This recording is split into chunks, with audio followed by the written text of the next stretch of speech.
hormati, terima kasih atas kehadirannya untuk mengikuti webinar yaitu mengenai implementasi budaya positif sekolah melalui keyakinan kelas dengan saya, calon guru pemeran angkatan 9, Guru Bintang Nurmanis Papahan.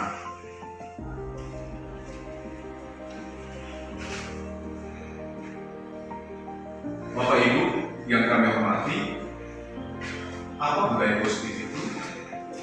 Sesuai dengan judulnya tadi, yaitu budaya positif yang ingin ditanamkan di sebuah sekolah, maka dikatakan bahwa budaya positif itu adalah nilai-nilai, keyakinan-keyakinan, dan kebiasaan-kebiasaan di sekolah yang berpihak pada murid agar murid dapat berkembang menjadi pribadi yang kritis, berhormat, dan bertanggung jawab.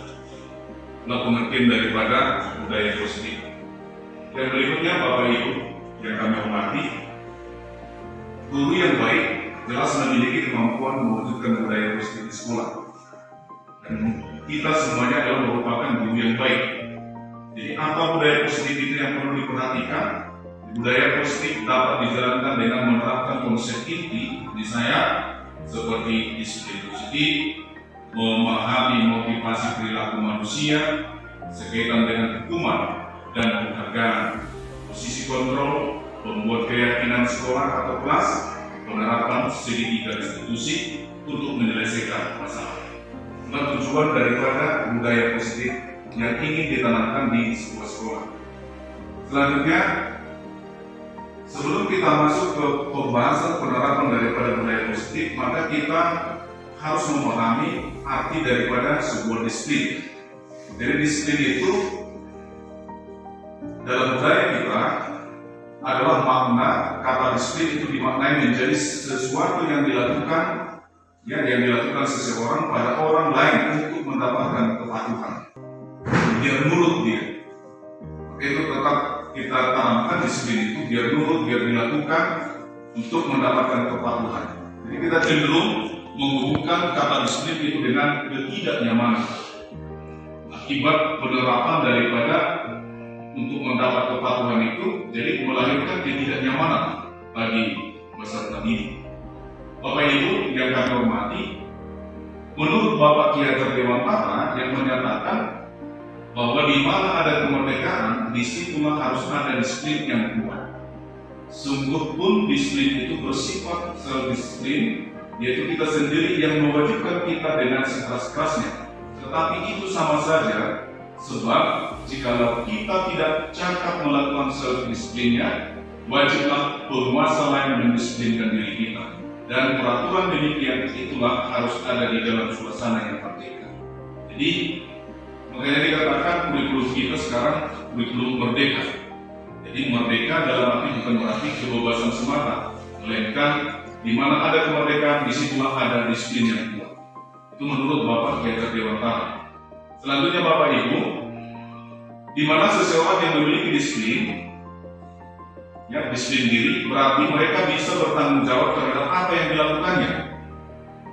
Itu yang merupakan yang dikatakan oleh manusia yang memiliki disiplin atau murid yang memiliki disiplin diri, berarti mereka bisa bertanggung jawab terhadap apa yang dilakukannya. Karena mereka mendasarkan tindakan mereka pada nilai-nilai kebajikan universal. Bapak Ibu saudara-saudari yang kami hormati, apa itu nilai-nilai kebajikan universal? Di mana nilai-nilai kebajikan universal itu adalah nilai-nilai kebajikan yang disepakati bersama, lepas dari suku bangsa, agama, bahasa maupun latar belakang. Jadi disepakati bersama. Dan nilai-nilai kebajikan adalah sifat-sifat positif manusia yang merupakan tujuan mulia yang ingin dicapai setiap individu. Jadi pencapaian daripada nilai-nilai kebajikan itu adalah sifat daripada manusia. Selanjutnya, salah satunya adalah nilai-nilai kebajikan yang ingin dicapai oleh setiap anak bangsa Indonesia yang kita kenal, yaitu profil belajar Pancasila. Jadi sudah dicakup di sana, yaitu nilai-nilai kebajikan tersebut. Bapak Ibu yang kami hormati, menurut Kamus Besar Bahasa Indonesia, disiplin itu adalah tata tertib, ketaatan, atau bidang studi yang memiliki objek atau sistem dan metode tertentu. Sedangkan berdisiplin berarti mematuhi atau menaati atau tertib. Dan mendisiplinkan, di sini yang sering kita mengalami problema. Jadi mendisiplinkan itu berarti mengusahakan supaya menaati atau mematuhi tata tertib. Jika dilanggar maka diberikan sanksi berupa hukuman sebagai konsekuensi dari sebuah tindakan. Jadi di sini kita yang perlu diperbaiki untuk memberikan hukuman ini, sehingga Bapak, Ibu, saudara-saudari, balik lagi kita ke disiplin positif tadi, di mana disiplin positif adalah suatu pendekatan yang menerapkan disiplin dari dalam diri anak tanpa hukuman dan penghargaan. Tanpa hukuman dan penghargaan. Jadi terkadang kita sering memberikan hukuman kalau siswa melanggar disiplin, atau memberikan penghargaan jika siswa melakukan disiplin. Jadi ini harus perlu diperhatikan. Ini tanpa yang dua ini, itu yang perlu diperhatikan dalam disiplin positif. Jadi pendekatan disiplin positif itu menitik beratkan pendekatan yang positif tanpa kekerasan, memotivasi, merefleksi kesalahan, menghargai, membangun logika, dan bersifat jangka panjang. Bapak, Ibu, saudara-saudari, dalam penerapannya maka kita sering menghukum oleh penghargaan atau dihukum oleh penghargaan. Saat kita berulang kali menjanjikan hadiah kepada anak-anak agar berperilaku bertanggung jawab, berarti ini berperilaku bertanggung jawab ini bagian daripada berdisiplin, atau kepada seseorang murid agar mempelajari sesuatu yang baru, atau kepada seorang karyawan agar melakukan pekerjaan yang berkualitas, kita sedang berasumsi mereka tidak dapat melakukannya atau mereka tidak akan memilih untuk melakukannya. Itu pendapat daripada Al-Fiqh. Jadi itulah yang dihukum oleh penghargaan yang tadi. Jadi terkadang kita sering terjebak di situ. Misalnya kalau siswa kita melakukan hal yang baik di kelas, kita berikan penghargaan. Atau murid yang juara, kita berikan penghargaan. Ternyata katanya kurang baik. Itulah bagian daripada dihukum oleh penghargaan. Siapa yang korban? Otomatis yang tidak juara merasa kecil hati. Jadi di dalam budaya positif katanya itu perlu diperhatikan hukuman. Ini gagal, sedangkan identitas sukses yaitu disiplin. Disiplin itu mencakup konsekuensi dan restitusi. Contoh kalimatnya misalnya sesuatu untuk hukuman, sesuatu yang menyatakan harus terjadi, sedangkan konsekuensi sesuatu harus terjadi. Baru restitusi merupakan pilihan, terjadi atau tidak. Atau contoh sederhananya, peraturannya adalah titik-titik kamu harus gitu. Kamu harus, itulah hukuman. Sedangkan konsekuensi, apa peraturannya? Mampukah kamu melakukannya? Terima kasih. Itu perbedaan. Sedangkan restitusi, dikatakan restitusi, apa yang kamu yakini? Apa yang bisa kamu lakukan untuk memperbaiki masalah ini? Nah, jadi kita lepaskan kepada peserta didik, bukan dari kita. Misalnya, kenapa kamu ribut? Tadi betul. Seandainya kamu ribut, apa yang terjadi di kelas ini? Maka dia akan menjawab, terganggu kelas yang lain, terganggu teman-teman. Jadi dia sendiri yang menjawab akibat dari perbuatannya. Itulah yang disebut dengan restitusi. Bapak, Ibu, saudara-saudari yang kami hormati, selanjutnya hukuman itu adalah bersifat negatif, sedangkan konsekuensi bersifat netral, restitusi bersifat positif. Sebagai contoh misalnya, awas kalau dilakukan lagi ya, nanti awas kamu, itu bersifat negatif. Itulah bagian daripada hukuman. Sedangkan konsekuensi, lakukan apa yang saya katakan. Sedangkan restitusi bersifat positif. Apakah hal ini yang sesungguhnya ingin kamu lakukan? Ibaratnya seorang murid ribut di kelas. harus kita tanyakan, apakah hal itu sesungguhnya kamu ingin lakukan? Pasti jawabannya tidak, aku tidak. Jadi kita di sini berrestitusi ini seolah-olah menyadarkan bahwa ketidakpatuhan terhadap disiplin kita sedangkan di restitusinya. Jadi tidak dihukum dia. Bapak Ibu saudara-saudara yang kami hormati, selanjutnya adalah hukuman diterima. Ini contoh-contoh dari beberapa hukuman yang sering kita lakukan selama ini. Ternyata identitas sukses yang dicakup pada disiplin adalah harus mengarah ke restitusi, bukan konsekuensi. Kita tinggalkan hukuman, konsekuensi juga, tetapi kita lebih condong kepada restitusi untuk menyadarkan peserta didik atau murid kita supaya tidak melakukan lagi. Jadi Bapak Ibu saudara-saudara, contoh-contohnya ini sebenarnya sangat menarik kalau kita pahami, di mana hukuman itu adalah dibuat oleh guru. Dibuat oleh guru, sedangkan konsekuensi itu adalah dibuat oleh guru dan murid atau peserta didik.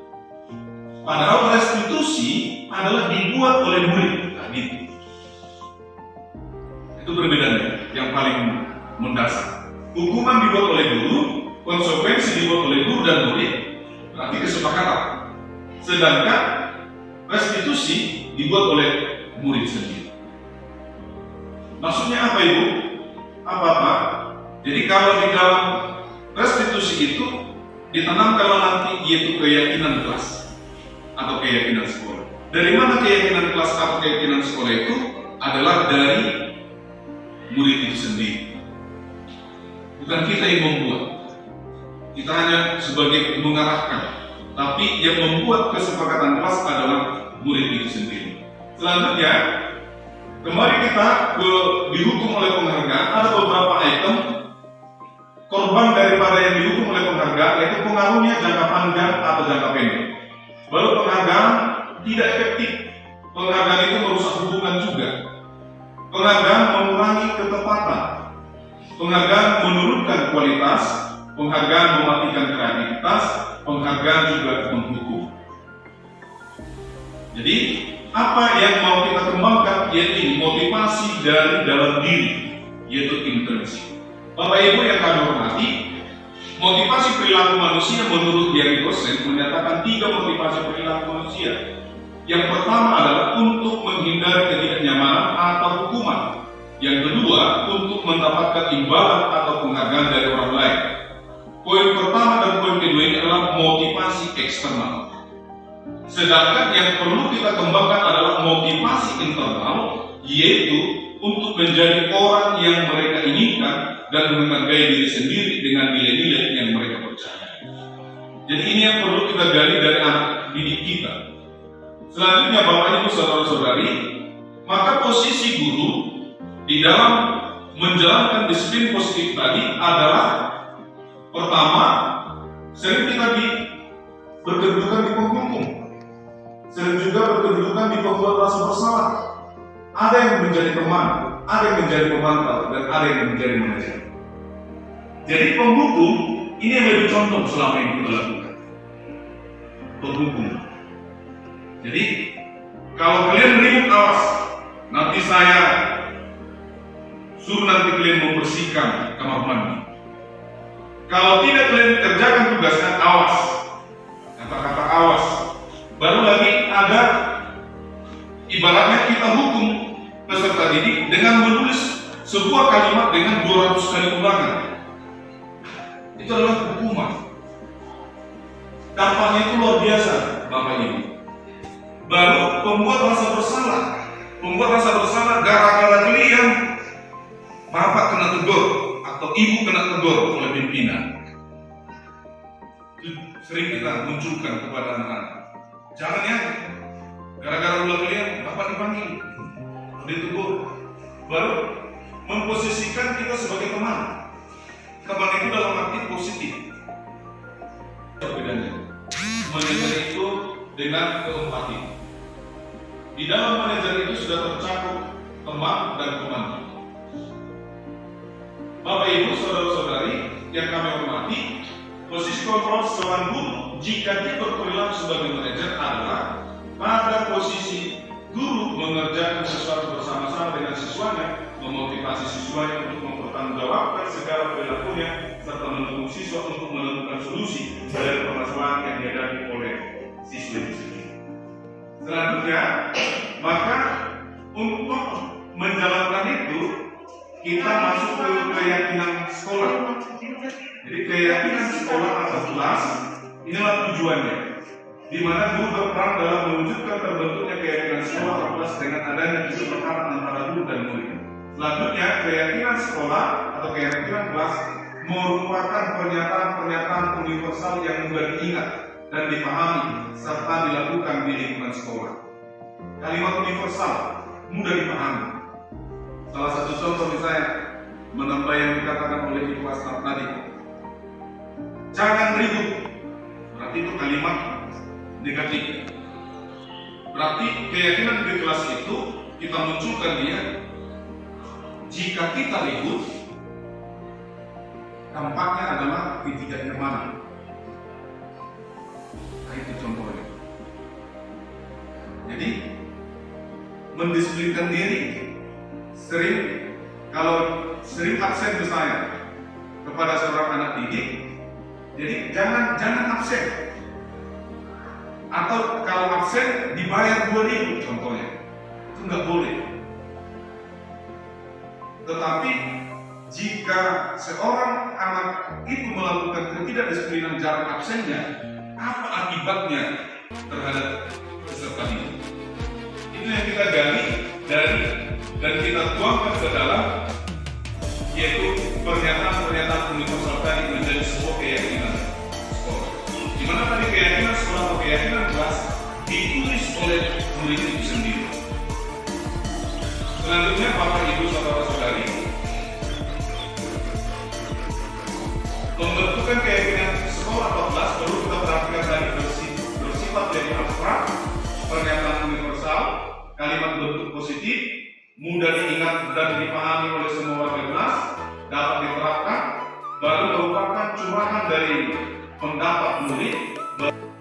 Apakah hal itu sesungguhnya kamu ingin lakukan? Pasti jawabannya tidak. Jadi kita di sini berrestitusi ini seolah-olah menyadarkan bahwa ketidakpatuhan terhadap disiplin kita sedangkan di restitusi. Jadi tidak dihukum. Yang sering kita lakukan selama ini, ternyata identitas sukses yang dicapai pada disiplin adalah harus mengarah ke restitusi untuk menyadarkan peserta didik atau murid kita supaya tidak melakukan lagi, di mana hukuman itu adalah dibuat oleh guru. Sedangkan konsekuensi itu adalah dibuat oleh guru dan murid atau peserta didik. Padahal restitusi adalah dibuat oleh murid. Kalau di dalam restitusi itu ditanamkanlah nanti yaitu keyakinan kelas atau keyakinan sekolah. Dari mana keyakinan kelas atau keyakinan sekolah itu? Adalah dari murid itu sendiri. Bukan kita yang membuat. Kita hanya sebagai mengarahkan. Tapi yang membuat kesepakatan kelas adalah murid itu sendiri. Korban daripada yang didukung oleh penghargaan yaitu pengaruhnya jangka panjang atau jangka pendek. Lalu penghargaan tidak efektif. Penghargaan itu merusak hubungan juga. Penghargaan mengurangi ketepatan. Penghargaan menurunkan kualitas. Penghargaan mematikan kreativitas. Penghargaan juga membutuhkan. Jadi apa yang mau kita kembangkan yaitu motivasi dari dalam diri, yaitu intensi. Bapak Ibu yang kami hormati, motivasi perilaku manusia menurut Gary Gosen menyatakan 3 motivasi perilaku manusia. Yang pertama adalah untuk menghindari ketidaknyamanan atau hukuman. Yang kedua, untuk mendapatkan imbalan atau penghargaan dari orang lain. Poin pertama dan poin kedua ini adalah motivasi eksternal. Sedangkan yang perlu kita kembangkan adalah motivasi internal, yaitu untuk menjadi orang yang mereka inginkan dan menghargai diri sendiri dengan nilai-nilai yang mereka punya. Maka posisi guru di dalam menjalankan disiplin positif tadi adalah jadi penghukum. Ini yang menjadi contoh selama ini kita lakukan. Penghukum. Jadi kalau kalian ribut, awas, nanti saya suruh nanti kalian membersihkan kamar mandi. Kalau tidak kalian kerjakan tugasnya, awas. Kata-kata awas. Baru lagi ada ibaratnya kita hukum peserta didik dengan menulis sebuah kalimat dengan 200 kali ulangan. Itu adalah hukuman. Dampaknya itu luar biasa, Bapak Ibu. Baru pembuat rasa bersalah. Pembuat rasa bersalah gara-gara kalian bapak kena tegur atau ibu kena tegur oleh pimpinan. Memposisikan kita sebagai teman. Teman itu dalam arti positif. Bapak memposisikan teman dalam hal positif. Bisa kita tempat curhatannya peserta didik. Baru yang keempat adalah pemantau. Pemantau. Tetapi dari kelima posisi kontrol seorang guru, dari kelima ini kita harus melakukan yaitu manajer. Di dalam manajer itu sudah tercakup teman dan pemantau. Bapak Ibu, saudara-saudari yang kami hormati, posisi kontrol seorang guru jika kita berperilaku sebagai manajer adalah pada posisi guru mengerjakan sesuatu bersama-sama dengan siswanya, memotivasi siswanya untuk